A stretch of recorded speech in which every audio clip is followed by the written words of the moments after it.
Salamat po sa ginawa mo sa kanyang buhay at kasama namin pa rin siya hanggang ngayon, Panginoon, na magpupuri, magsasalita at patuloy na i-declare ang iyong pong katapatan, ang iyong pag-ibig sa bawat isa. Ito po aming dalangin sa matamis na pangalan ni Jesus. Amen.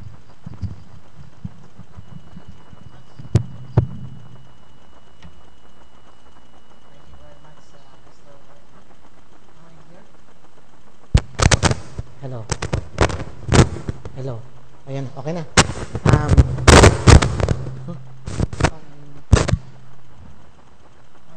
pong salamat, Pastor, sa naglulus yata. Pwede naman ito na lang. Naglulus.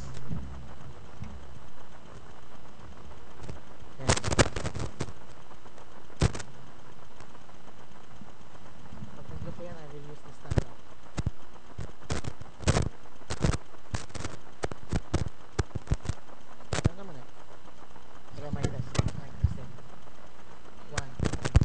Yung mga ano sa height natin.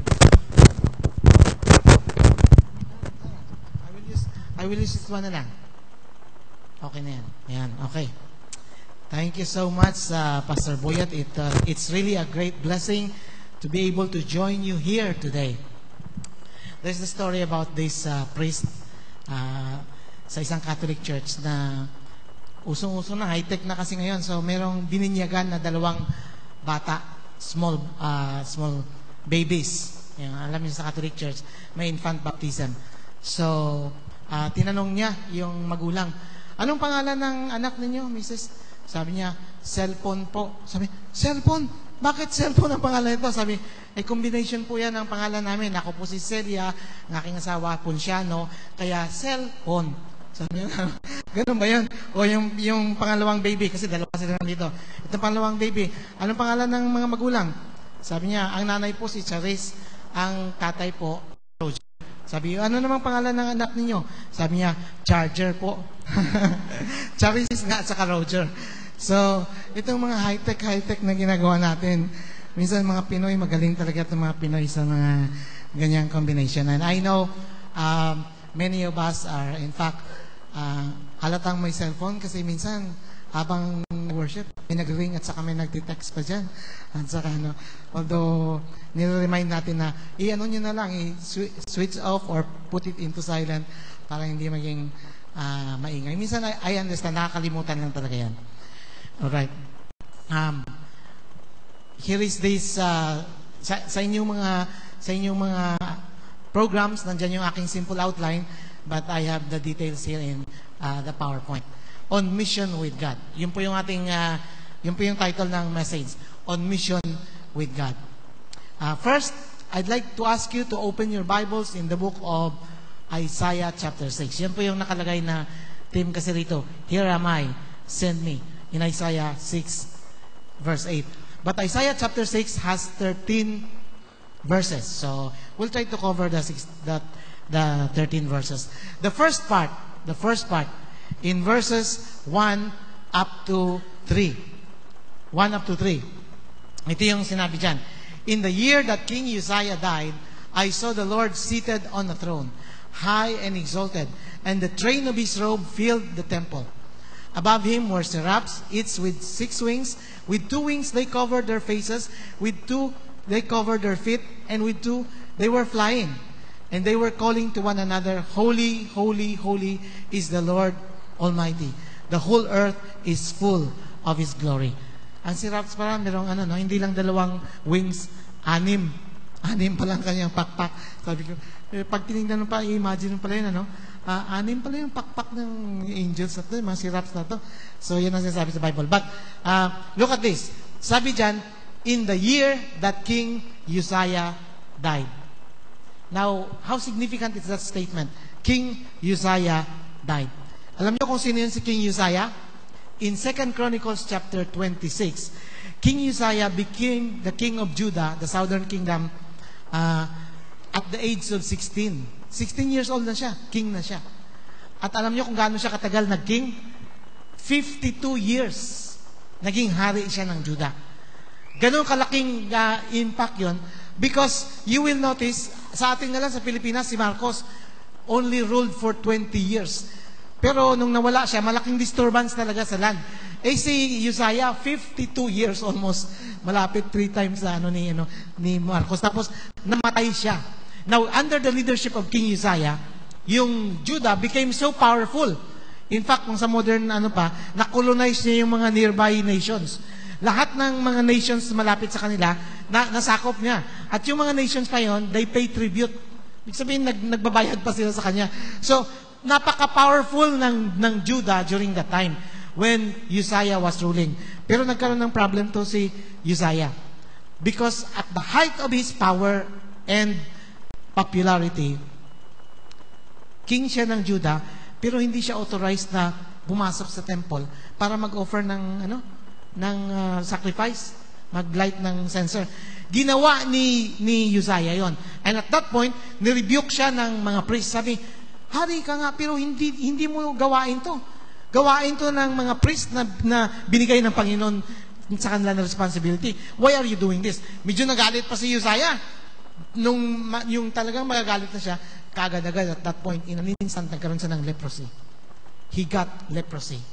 And since that time, downfall na yung kanyang hanggang sa namatay siya, isolated siya because of leprosy. So medyo, itong situation na to, na-crisis ang dito. The death of King Uzziah was a point of great national crisis during their reign. And his leadership brought so much progress and expansion to Judah until his pride led him to his downfall. Ganun palagi tayo. Hindi lang si Uzziah yon. Mangyari din yun sa iyo at sa akin. Our pride will lead us to downfall. Just like what the Bible tells us. Pride comes before destruction. So because of that, he died greatly embarrassed sa kanyang situation. Nevertheless, God is seated on His throne and in perfect control. And angels worship Him day and night. So the first point I'm sharing with you is, remember, God rules. Regardless of the struggle, of the crisis we face, we still have the Lord who is seated on the throne. Kung babalikan ko yung verse na doon, in the year that King Uzziah died, I saw the Lord seated on the throne. God is in control. He is sovereign. It doesn't matter kung anong crisis ang hinaharap natin. He is still the ruling God. He is exalted. In fact, nung nirecord yung sinasabi ng angels, Holy, holy, holy is the Lord God Almighty. God is the sovereign God. You don't treat Him with disrespect. Tulad ng ginawa ni Uzziah. Because if you will be in great trouble. So, that's who God is. God rules. Now, I'm going to share with you, kasi of course, mako-curious kayo. Sabi, what happened to him? Bakit siya nagka-cancer? At saka, anong nangyari sa kanya? By the way, I'd like to thank you. I know that ICBC has been part in praying for me. And God has been gracious and merciful. And He healed me. So anyway, I'll share with you a little bit about what happened to me. God is in control even if we do not understand. Sometimes may mga problemang nasa kapaligiran natin na masabi, bakit nangyayari to? Paano naging ganito? Ay di ba ang ating Diyos, ay pareho tayong naglilingkod sa Diyos. Bakit may mga confusion, may mga struggles tayo? Here is a personal testimony in my part. When it was revealed last time that I had lymphoma, ang cancer ko is lymphoma. Cancer ng lymphatic system. And I will have to go through surgery. Kasi lumaki yung tiyan ko, ang sakit-sakit na, may dalawang malaking tumor na nag-grow dito sa aking stomach, sa intestines. Usually yung lymphoma dito yan. Pero yung sa akin dito nag-grow. It was so painful na hindi na ako makatulog. Sabi, I need to go through a surgery. Naka-confine na ako sa ospital, waiting for the surgery. Ang problem that time, wala akong pera for the surgery. So, I wanted to sell, I had a car, yung Daewoo Racer, na sabi ko, I'll sell this for 120,000 pesos. Kasi ang aking pera at that time, 3,000 lang sa ATM. Sabi ng doktor, I have to prepare 150 to 200,000 for my surgery, urgent surgery. So, I had that. Ngayon, ibibenta ko yung car. But, somehow, naalala ko na yung si Pastor Manny at saka si Lynn, kasama natin si Pastor sa Bacolod, sabi niya, Pastor, type na type, sabi ng asawa, type na type ko yung kotse mong yan, yung color na yan. Kung i-consider mong ibenta, please kami ang bibili ha. pero pwede hulugan. Sabi ko, sige, hulugan. Inintay ko sila. Hindi naman nagda-down payment.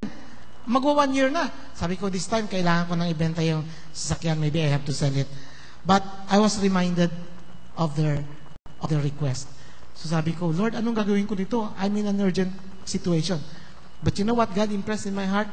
Pati kay Eleanor, we waited on the Lord, but God impressed in our heart. Okay, nandiyan ka na sa bed, sa hospital, naka-confine ka na. Sabi, in 2 days, dapat operahan ka na. Wala kang pera, but you can give that car to the pastor.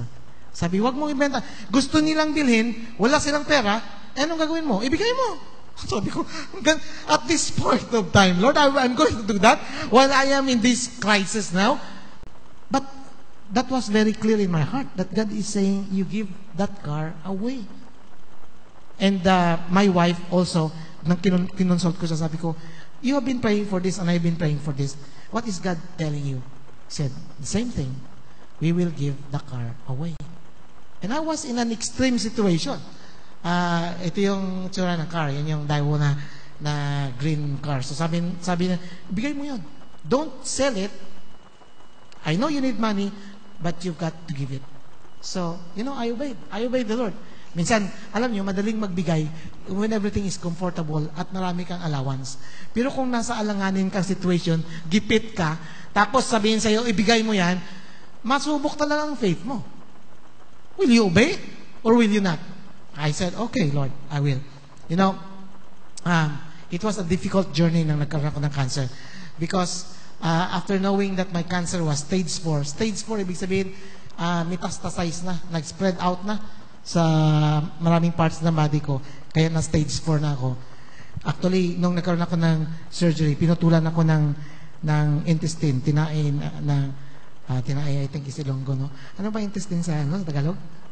Bituka, yun. Tinai sa Ilonggo. So, bituka. 3 feet, pinutol yung intestine ko. Yung 1.5 ng large intestine, 1.5 ng small intestine. Lahat. Dahil the tumor was just so bad in there. Tapos dinugtong ulit.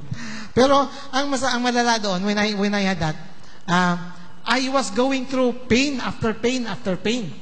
Kasi, simultaneous yung nangyayari. Yung immediately pagkatapos na surgery ako, for the first time, a day after the surgery, for the first time, it was found out na nagkaroon ako ng amoeba.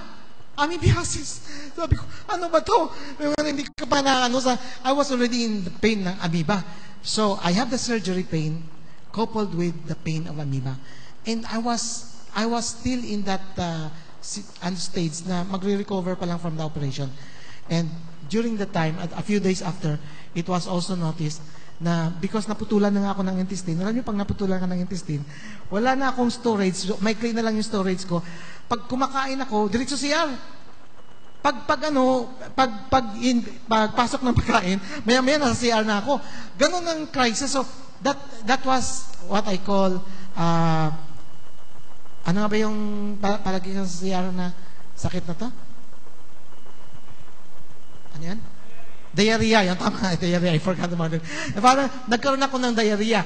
In fact, I was making mga 6 to 7 trips sa CR a day. So, ganun ang nangyayari sa akin. Talagang, imagine, in 1 month, I lost 50 pounds. From 130 to 80 pounds in 1 month. Ganun ka-drastic yung nangyayari sa akin. So, I was having that surgery pain, coupled with amoeba pain, and this diarrhea. Iba pa yung diarrhea pain sa amoeba eh. Diarrhea, 2-3 araw ka nga lang, talagang magre-reduce ka. But not only that, may pang-apat pa. Ang pang-apat ko is, tawag nito, pag matagal ka pag palagi kang nasa CR, hemorrhoids. Karoon ng hemorrhoids. Almoranas. Grabe. So, that's why sinabi ko dyan, yung comfort room na yan, you call it comfort room, I call that torture chamber. Nato-torture ako pag napasok ako ng CR. Kasi nga, you have the amoeba pain with you, you have the diarrhea, plus may hemorrhoids pa. As much as possible, kung may hemorrhoids ka, ayaw mo nga pabalik-balik sa CR. Yun naman, may diarrhea ka. So, nag-worsen. So, it was really my torture chamber. But of course, I mentioned that it also became my worship center now. my worship corner. Ngayon, pag mapasok ako ng CR, maalala ko yung nangyari sa akin. I just thank the Lord for delivering me from that kind of trouble. Ganun ang itsura ko dati. Dumating sa point na kalbong-kalbo ako, I was so pale, and I cannot afford to, hindi ko na kaya, wala na akong strength to eat on my own. Si Eleanor, my wife, has to feed me. Dumating sa point na hindi ko na kayang maligo on myself, embarrass ako. I cannot take a bath myself. I have to be assisted. That was very humiliating on my part. But sometimes you have to go through that. The Lord has His own purpose. That's me. Very bald na ako dati. Malaki lang yung barong ko, kaya akala niyo malaki, pero tingnan niyo na, parang hanger. That's Eleanor, my wife. Anak namin si Ella, tapos si Sarah. Dalawa, we have 2 daughters. So, I was going through that kind of a situation. Anyway, that's the second point. So, yung nangyari sa akin yan, talagang, I was in a very difficult situation. But all along, nung ako'y nasa cancer journey na yan, inimpress na ni Lord sa akin, sabi niya, anak, your cancer is not about you. This is about me doing something through you. So, hindi ikaw bida dito. So, naintindihan ko na yun na I will go through a very difficult experience, but by going through this, God will be honored. Now, I will have to go through the pain, the humiliation, the many kinds of sufferings, but then the Lord has impressed in my heart, this is not about you. This is me. You will be my instrument. I will glorify my name. So, with that, klaro sa akin yun, yung ganong situation. And, you know, when there are troubles, there are problems, may mga struggles, remember na ang Panginoon is able to restore us.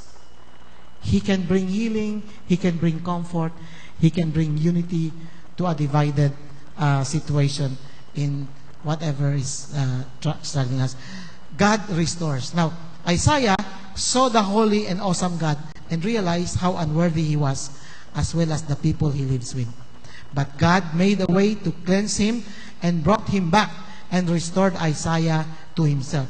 God first has to restore us to himself before we can be restored to one another. That's the basic step yun, very crucial. The key is for us to be brought before the Lord in humility, and when that thing happens, it will be easier for us to work with one another. God lifts us up when we humble ourselves before Him. And this is the passage. Sabi ni Isaiah, sabi dyan sa Isaiah, at the sound of their voices, meaning the seraphs, no, the angels flying, the doorpost and threshold shook, and the temple was filled with smoke. Isaiah said, "Woe to me," he cried. "I am ruined, for I am a man of unclean lips, and I live among the people of unclean lips, and my eyes have seen the King, the Lord Almighty." Then one of the seraphs flew to me with a live coal in his hand, which he had taken with tongs from the altar. With it he touched my mouth and said, "See, this has touched your lips. Your guilt is taken away, and your sin atoned for." When Isaiah realized how deep the crisis was, actually, I think Isaiah was living a good life, but he was humble enough to admit, "I am a man of unclean lips." Are you a man or a woman of unclean lips, no? Now, I think unclean lips there is just a symbolic statement. Hindi necessarily na unclean lips. Ano kaya? Hindi siya nagtutoothbrush? Kaya unclean lips siya? It's just a language saying unworthy because of sin, because of the dirt in the lives of the people. He felt so unworthy. And when we come, ang kagandahan noon, it is at that point when you realize you are unworthy before God, that when you approach Him, He will declare you to be worthy. The opposite is also correct. When you come before God in your self-righteousness and believe that you are holy, that you are worthy, it is there that God can turn you down. Para katulad ng nangyari kay Uzziah. Because of his power, of his rule, akala niya, pati yung work ng priest, kaya niya na yun. Sabi niya, because at the start of the life of Uzziah, he was a righteous man. He was a good leader. He was obedient to the Lord. So maybe, nagkaroon na siya ng thinking, okay ako sa harap ng Diyos. Bakit sino ba yung mga pare na yan? Ano bang kaibahan nila sa akin? In fact, sa leadership ko, gumanda pa nga ang Judah eh. So I can do this. He felt, he was so presumptuous, he thought he was worthy to do that. And God said, no. From now on, you will have your leprosy. And the opposite naman si Isaiah. Sabi niya, Lord, I cannot do this. How can I do this? I'm not worthy. And God sent that Sirach, the angel, said, here, now you are cleansed. Now, for declaring that you are not worthy before me, that makes you worthy. Because I will reach out to you.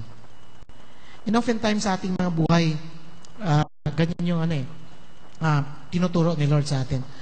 So, as I share with you, during points of crisis, we realize how finite and weak we are.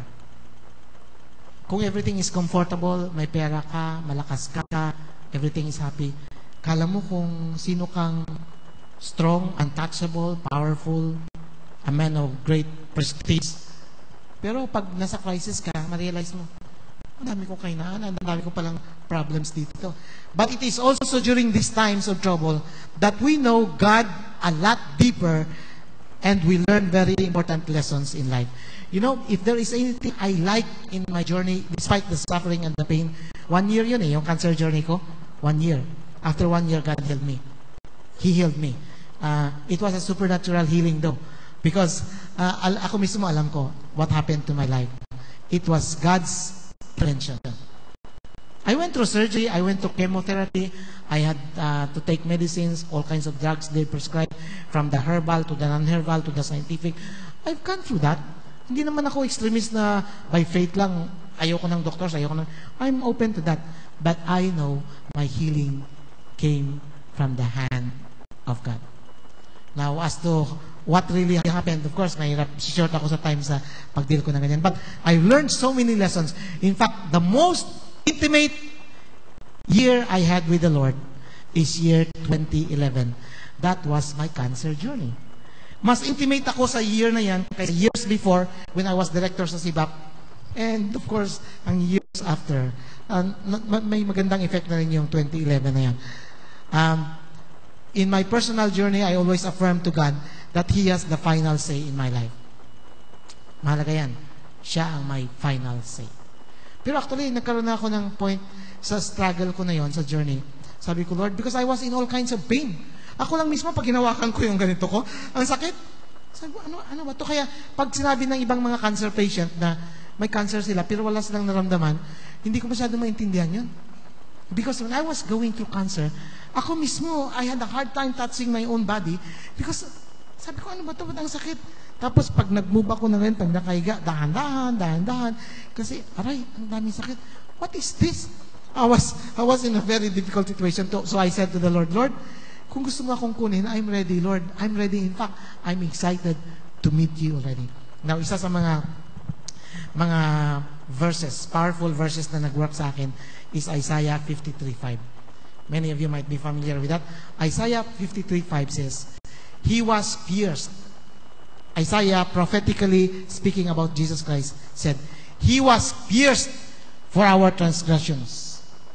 He was crushed for our iniquities.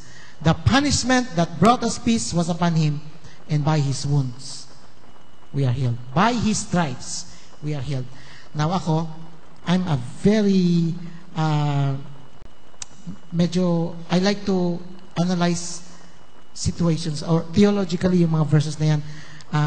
I like to debate before. And my position before, of course, sabi ko, I cannot find healing in Isaiah 53:5 na sabi doon. Dati ang position ko rin, sabi ko, hindi kasama ang physical healing dyan. That verse speaks about salvation, the redemption of our sins, that spiritual connection with God. There is no such thing as spiritual healing there. But during that journey, sabi ko, what will I do with this phrase? Do I have to explain it the way? By His stripes, by His wounds, I am healed. There is such thing as the front view of the cross. The front is dealing with the sin, with the spiritual. the separation between us and God. But there is such thing as the back view of the cross. Yung may back view yung cross na yan, si Jesus Christ. Alam niyo kung ano makita sa back ni Jesus Christ? The stripes. The stripes. Yung nilatiguan si Jesus Christ. Talagang yung hindi basta-basta, nakita niyo yun sa movie na na talagang pag tumama yung beat sa kanya, may mga bakal yun, may mga thorns na talagang masusugatan ka, tapos hihilain nila yon. And there's so much wounds, the stripes there. And the Bible tells us, by His stripes, we are healed. So I said, okay, now Lord, I understand. If ever I experience healing, it's not because of the doctors, it's not because of the medicine, it's because of what you said, by your stripes, I am healed.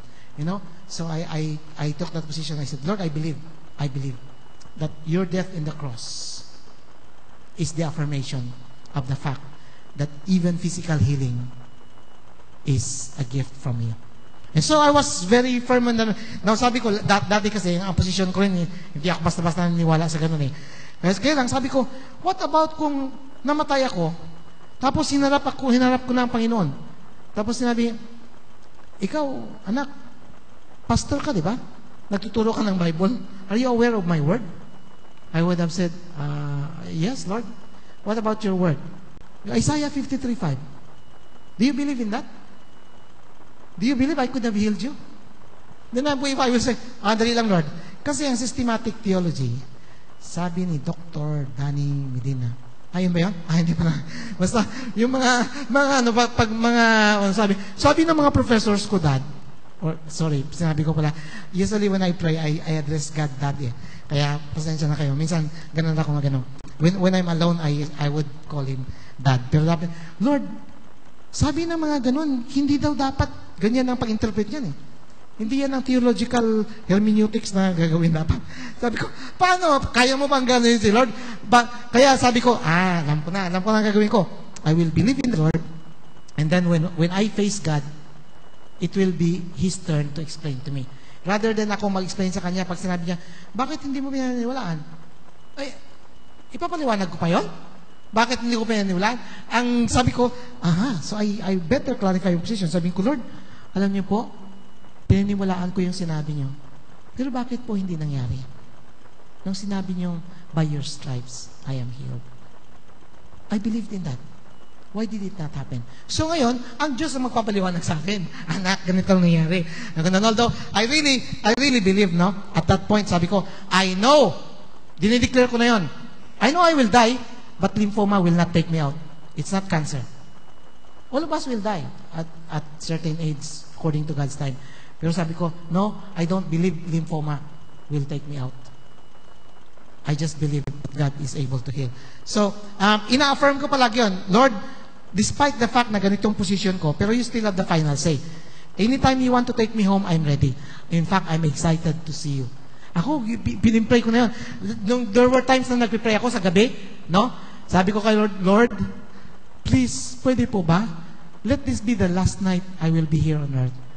Tomorrow when I wake up, I pray that I'll be in your presence. So, ganun ang panalangin ko sa gabi. Pag sabi ko, umaga na. So, dahan-dahan kong ibukas yung aking mga mata. Sabi ko, I think I'll be seeing a bright light here. Very bright light. Maybe there are angels. Dahan-dahan ko.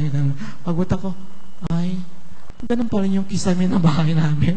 Hindi nagbago. Nasa lupa pa pala ako. Because I was really praying, Lord, I really want to see you. I really want to meet you. Pero hindi ngayon ang plano ni Lord eh. So, parang ang nangyari sa akin, imagine ko, sa driving, nagka-counterflow ako. Di ba sa driving, bawa, one way, pag ganito lahat. Lahat ng mga sakyan, pag ganun. Lahat ng prayers, pagalingin. Lahat nagpe-pray para pagalingin ako. Ako nagka-counterflow. Ang prayer ko, sabi ko, kukunin mo na, Lord, kunin. So, lahat kayo, including you, mga kapatid dito, you've been praying, I believe you prayed for my healing. Pero actually, sabi ko, Lord, hindi na healing. Please take me home. I wanna go home. Ganun. So, I was doing a counterflow. While all the prayers are going that way, my prayer was going that way. So, na-overturn ako. Siyempre, nag-iisa ako eh.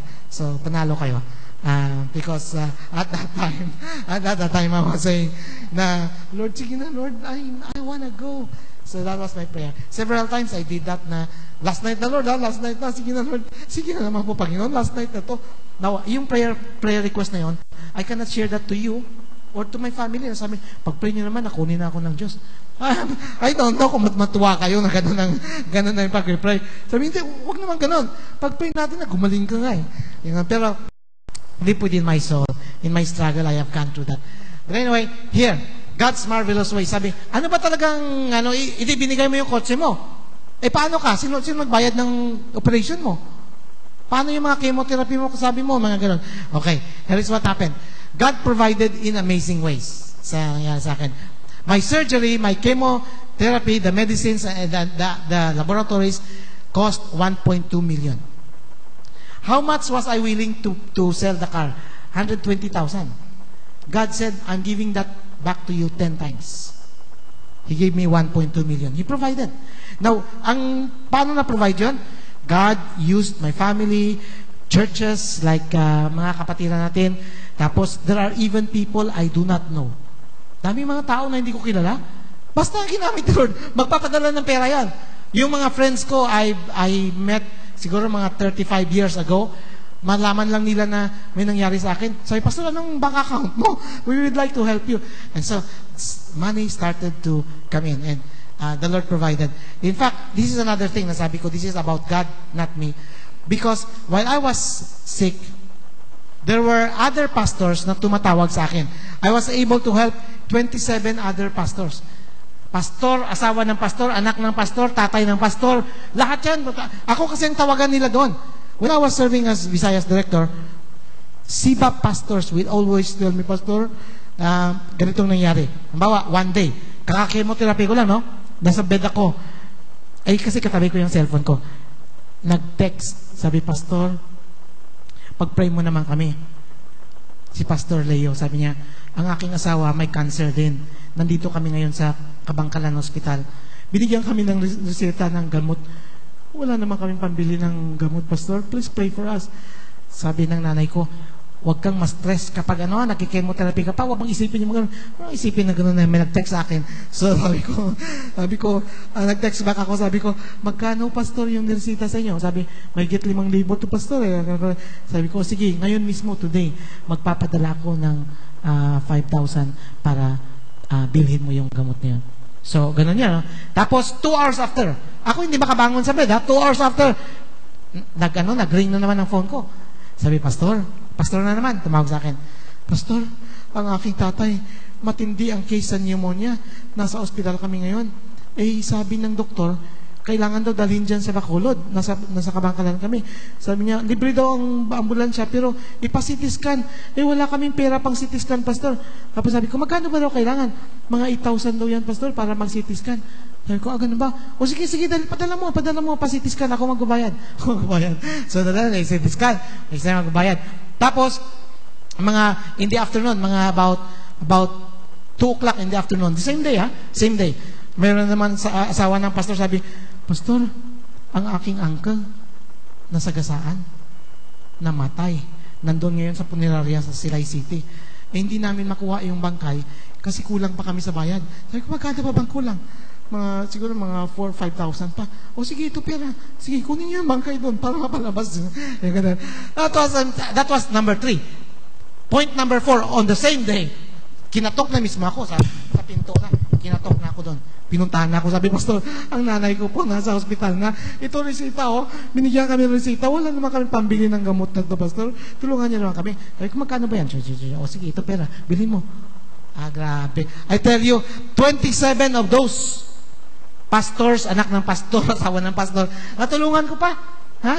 Natulungan ko pa. In fact, doon sa nagtataka nga ako kasi nung ako'y kikemotherapy ako doon, naka-IV, may mga kaklase ako. Usually, yung mga kaklase ko noon, mga breast cancer in one room.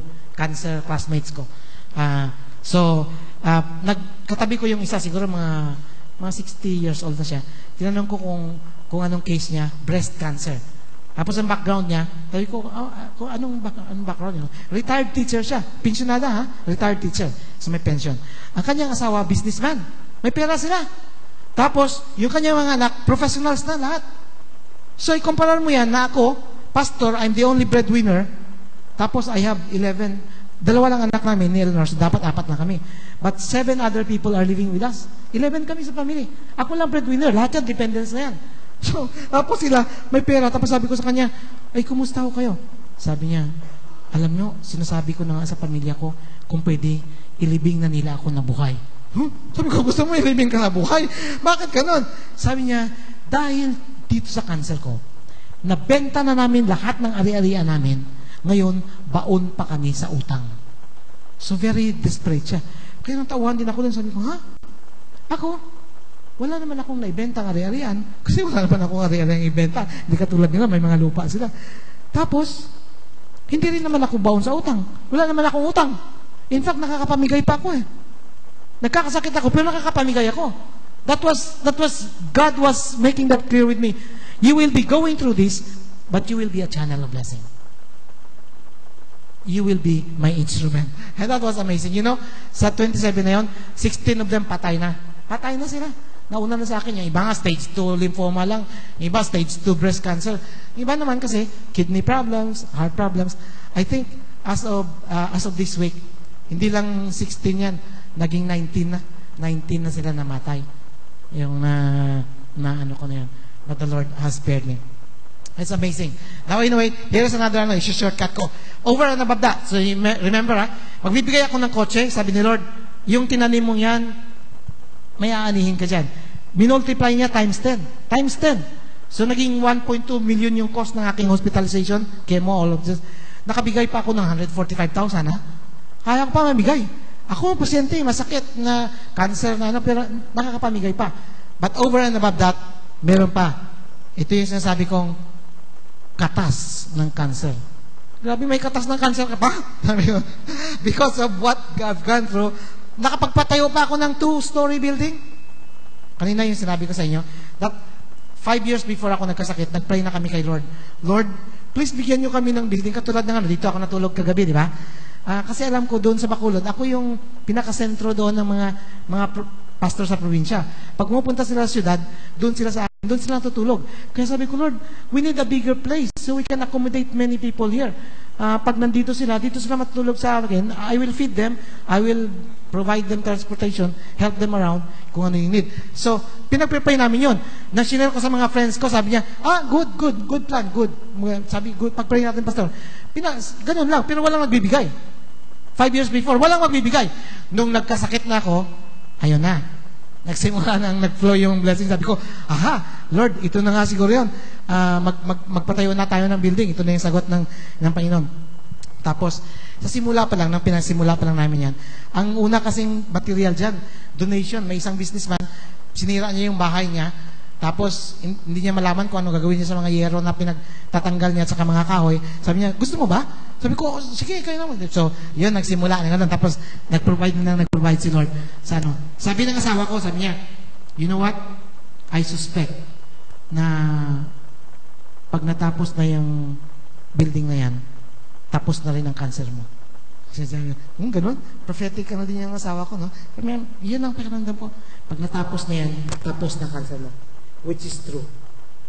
Nung natapos na yan, tapos na rin yung cancer ko. Sabi ko kay Lord, bakit mo nasabi yun? Kasi sabi niya, habang ikaw ay nagkakasakit, yung mga tao magpapadala ng pera sa'yo. Tutulungan talaga yung mahal na mahal ka nila. Tutulungan ka. Padala ng pera yan. Pero pag alam nila na magaling ka na, hindi na magpapadala ng pera yan. So, titigil na yan. Sabi ko, ganun ba yan? And exactly that's what happened. When I got well, yung mga mahilig magpadala sa akin ng pera, siyempre tinigilan na nila. Sabi, okay na si pastor eh. Okay na. Pero nung ako ay nagkakasakit pa, hala, they will help and they will pray and they will visit and all of those things. So, I call that Jehovah Rapha Miracle Center. Jehovah Rapha because God is my healer miracle center. Now, I won't tell many other details. But anyway, that's the inside view. Prayer namin, magkaroon ng library, pastor's library. So, the Lord answered. Sa loob ng building, yan. Tapos, may second floor yan. Tulugan yan dyan sa taas.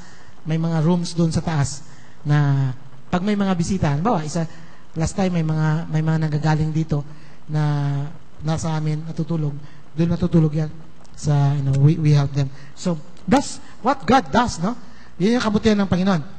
But anyway, that's the second point is, God restores, no?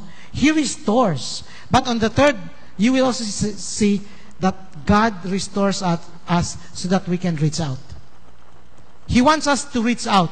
And look at this passage. The vision of God can lead us to the vision of ourselves. God is seated.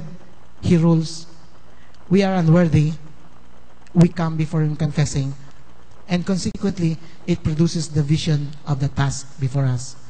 The vision of the task. God is inviting us to participate in what He is doing. We are to go and proclaim this message to the people and declare what He has done. Kaya, look at the passage. Verse 8. Then I heard the voice of the Lord saying, Whom shall I send? And who will go for us? Sino? Kanina dito, medyo nabaligtad yung here I am, send you. Yung me pala yun. Pero, sumagot nga. And I said, Here I am. Here am I. Send me. That's Isaiah. He said, Go and tell these people, be ever hearing but never understanding. Be ever seeing but never perceiving. Make the heart of these people callous. Make their ears dull and close their eyes. Otherwise, they might see with their eyes, hear with their ears, understand with their hearts, and turn and be healed. Sabi ni Lord, sige, keep preaching, keep preaching. Tell them about my plans. Tell them about my word. Although sabi niya, while you're doing that, ang mga tao, kapag matigas ang puso mo, lalong tumitigas pag hindi ka mag-yield before the Lord. Nagbibingi-bingian ka, matuluyan ka, maging bingi. Narinig mo yung salita ng Diyos, nagbibingi-bingian ka. Nagbubulag-bulagan ka, lalo kang mabubulag. Sabi ng Panginoon, sige, yun ang gusto nilang gawin. Naririnig nila yung salita ko, tapos nagbibingi-bingian sila, gawin na natin bingian. At saka yung mga nagbubulag-bulagan, bulagin na natin yan. Mga ganun. Tapos, yung mga pusong matigas, patigasin pa natin. Grabe. Yun ang sabi ng Lord. Because otherwise, when these people changes their position and said, Lord, I hear, therefore I repent. Lord, I see, therefore I come to you in faith. God says, otherwise, when they understand with their hearts and they turn, I will heal them. I will bring them together. Kung ayaw nilang mag-submit sa akin, sige, titigas ng gusto yung puso nila. Tingnan natin kung sino mahirapan dyan. And next, then I said, sabi ni Isaiah, Lord, gaano katagal to? Gaano katagal natin pagtsatsagaan yung ganito? How long, O Lord? And He answered, until the cities lie ruined and without inhabitant. Until the houses are left deserted and the fields ruined and ravaged. Until the Lord has sent everyone far away and the land is utterly forsaken. And though a tent remains in the land, it will again be laid waste. But as the terebinth and oak leave stumps when they are cut down, so the holy seed will be the stump in the land.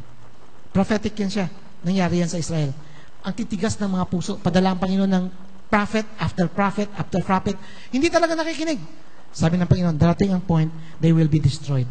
And they were exiled, defeated by the Babylonian, ang North Assyrian, ang South Babylonian, and they were exiled, and their houses were destroyed, yung ganon. Pero sabi ni Lord, actually, meron pa yung remnant, may matitira dyan. Just like the stump. Yung, pag pinutol mo yung puno, pwedeng mabubuhayan ulit dyan. So, yun ang sabi ng Panginoon sa ganon. Alright, so, remember that. God wants us to reach out. God opens many opportunities. And ICBC is a model church in Sibat when it comes to church planting. Reaching out to others. I know Imus Conservative Baptist Church have been looked up as a model church. You have been a great blessing to our denomination, to our association. And I praise God for that.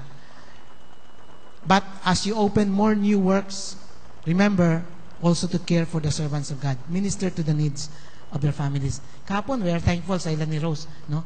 In-invite kami ni Pastor doon sa So nagkaroon pa kami ng spa muna bago nagkaroon ng dinner sa Island Cove. It was a good trip.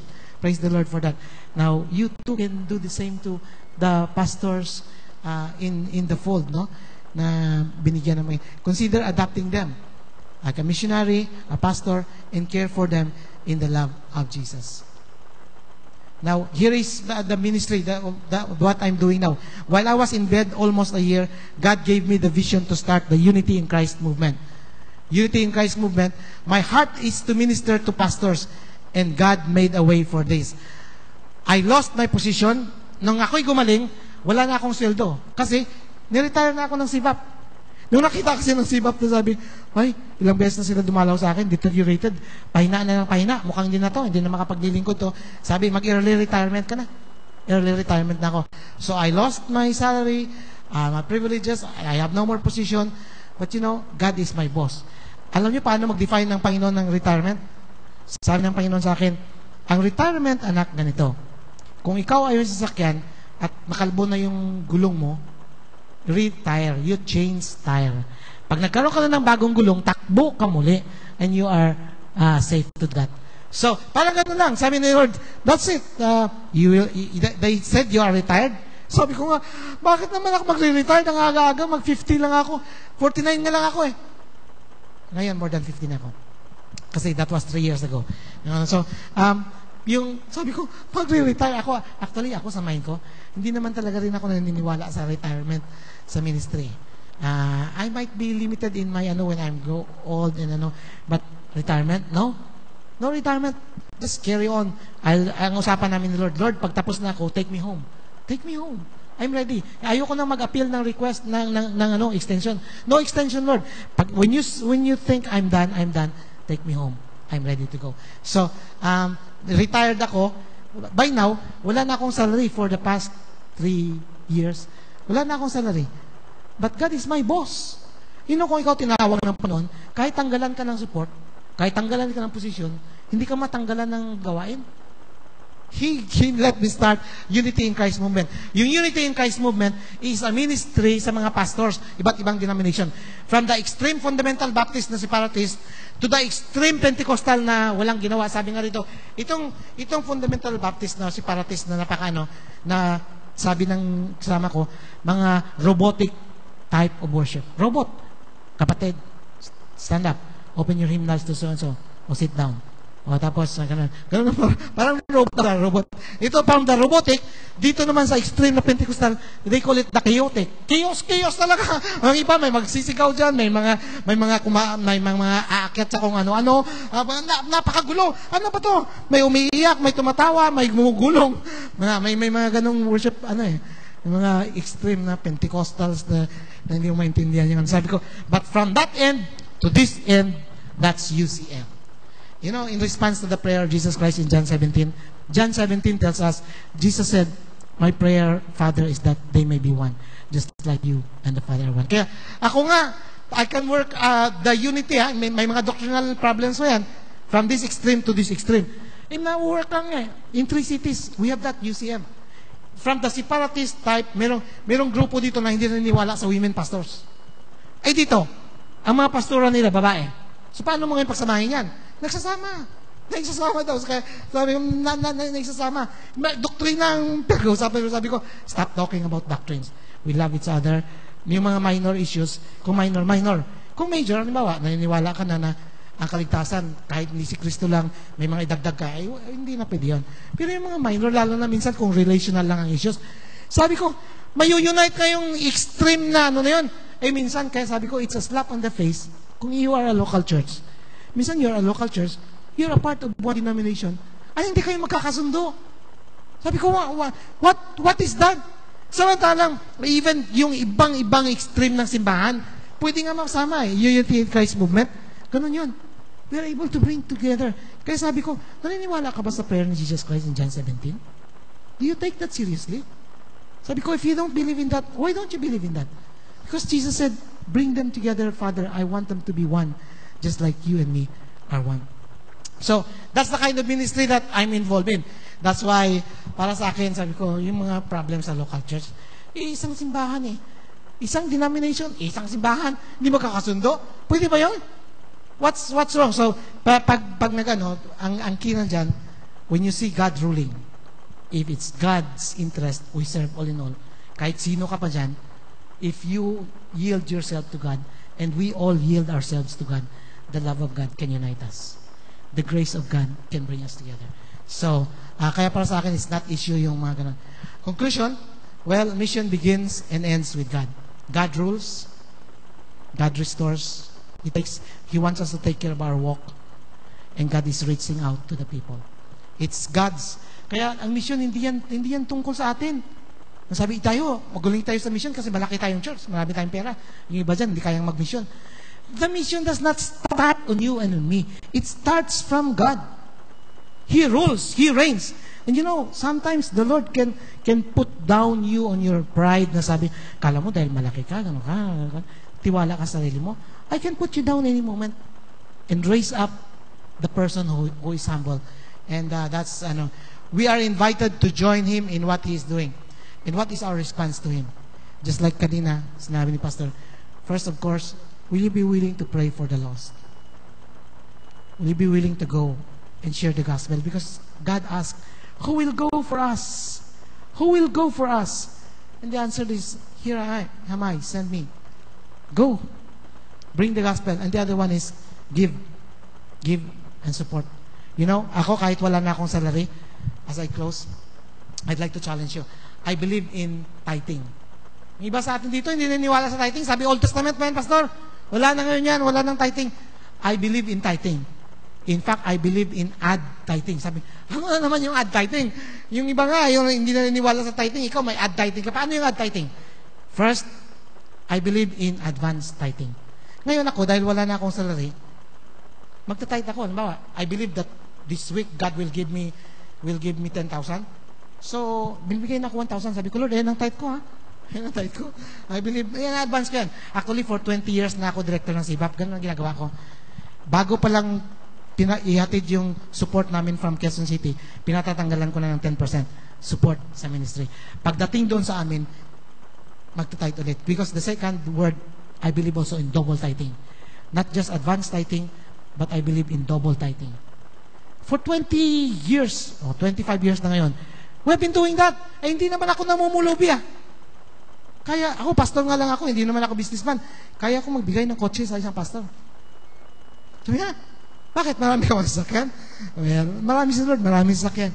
And I have already given nakabigay na ako ng 3 motorcycle sa mga pastors, 2 tricycle, 1 kotse, saka 1 minivan.